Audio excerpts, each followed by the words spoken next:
Hi hello welcome to favourite world. చలికాలం మొదలైంది.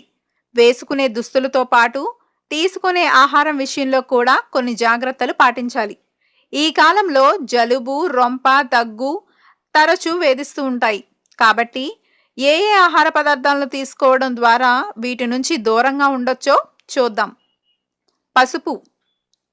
Glass పాలల్లో చిటికెడు పసుపు వేసుకొని బాగా మరిగించి తీసుకోవడం వల్ల జలుబు, గొంతు నొప్పి లాంటి సమస్యలు తగ్గుతాయి.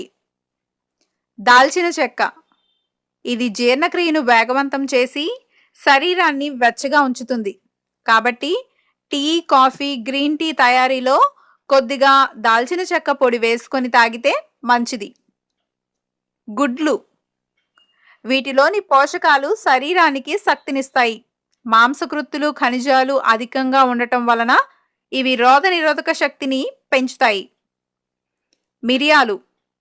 గొంతు మంట, జలుబు లాంటి సమస్యలతో బాధపడుతున్నప్పుడు గ్లాస్ పాలల్లో పావు చెంచా మిరియాల పొడి వేసుకొని తాగండి, లేదా మిరియాల చారు పెట్టుకొని తాగినా కానీ మంచిదే. ఆ సమస్యలతో పాటు కడుపు ఉబ్బరం కూడా తగ్గుతుంది. తేనె. జలుబు, దగ్గులను తగ్గించే చక్కటి ఔషధం. అల్లం. ఈ కాలంలో దీన్ని రోజు కొద్దిగానైనా తీసుకుంటే మంచిది.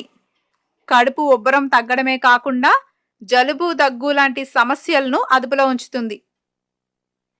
నువ్వులు. ఇవి ఆరోగ్యానికి చాలా మంచివి. వీటి నుంచి మనకు కావలసినంత ఐరన్ లభిస్తుంది. అంతేకాకుండా శరీరాన్ని వేడిగా ఉంచే గుణం ఈ నువ్వులకు ఉంది. కాబట్టి ఈ కాలంలో తరచూ నువ్వులు తీసుకోవడం చాలా మంచిది. చూశారు కదా, మీ ఆరోగ్యం మీ చేతుల్లో. సరేనండి, మరొక చిట్కాతో నెక్స్ట్ వీడియోలో నేను మళ్ళీ మిమ్మల్ని కలుస్తాను. అంతవరకు సెలవు. నమస్కారం.